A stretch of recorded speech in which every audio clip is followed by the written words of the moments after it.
C'est le 3 avril 2018 qu'a débuté le premier camp de santé de gynécologie et d'obstétrique organisé par l'association Manoj.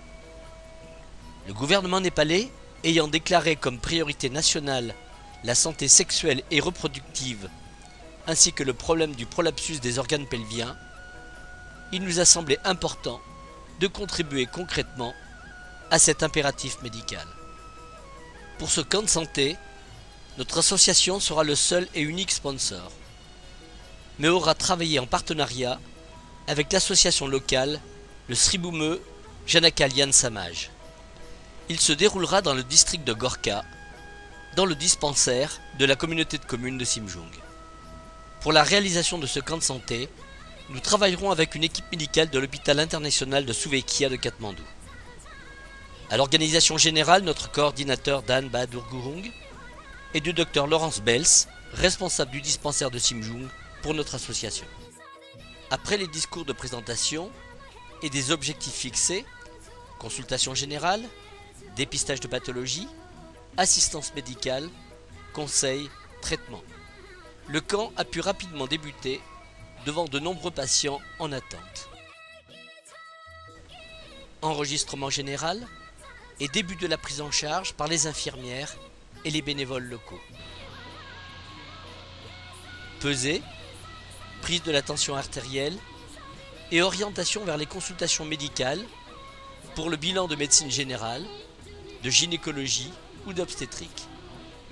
Échographie, bilan sanguin, dépistage du diabète par glycémie capillaire et analyse urinaire. Pour cela, l'équipe médicale de l'hôpital de Suvekia est composée de 10 membres, 2 médecins, 2 radiologues, 3 infirmières, 1 pharmacien et 2 membres de la direction de l'hôpital.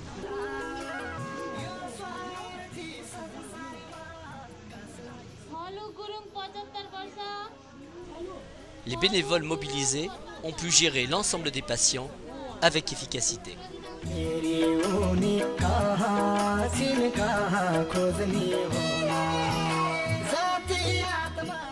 Pour le docteur Laurence Bels, notre délégué Manoj, son rôle aura été d'aider notre coordinateur, Dan Bahadur Gurung, à la bonne organisation et au bon fonctionnement de ce camp, d'établir un lien amical avec l'équipe médicale népalaise, mais aussi de nous rapporter photos et vidéos pour rendre compte de cette première expérience pour notre association dans cette nouvelle discipline médicale.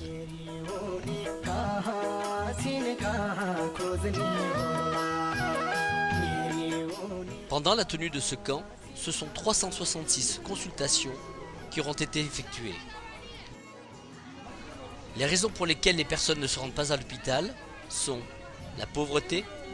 Les personnes sont dans l'incapacité de payer les dépenses de voyage, de nourriture, d'hébergement et de frais d'hôpitaux, mais aussi les croyances superstitieuses, le haut niveau d'analphabétisation et d'illettrisme.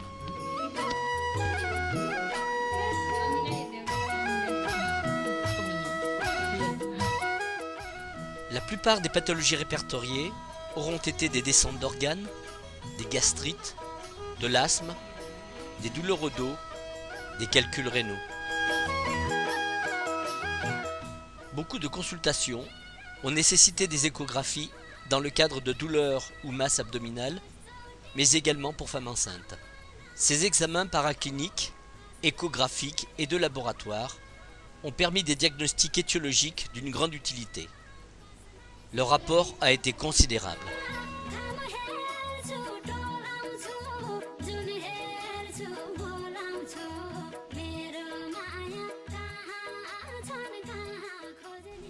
Sur les 366 consultations effectuées, ce sont 165 consultations de gynécologie réalisées, 139 échographies pratiquées et 81 actes de laboratoire. Enfin, 21 cas de chirurgie auront été détectés. L'intégralité du camp aura été financée par l'association Manoj. Gratuité des consultations, soins, médicaments. Les soins chirurgicaux et consultations d'orientation secondaire, transport, traitement et chirurgie seront pris en charge également par notre association.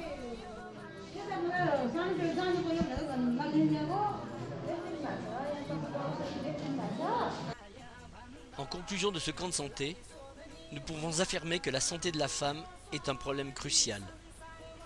Les problèmes de prolapsus en est l'emblématique exemple.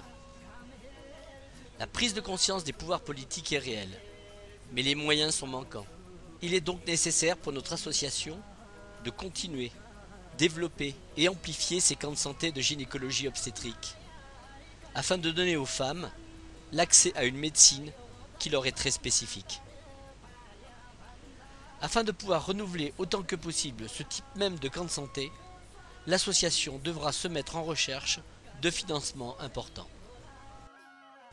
Le camp se terminera selon les traditions locales, par des discours ainsi que la distribution de nombreux diplômes à l'ensemble des acteurs médicaux et bénévoles en remerciement du travail accompli.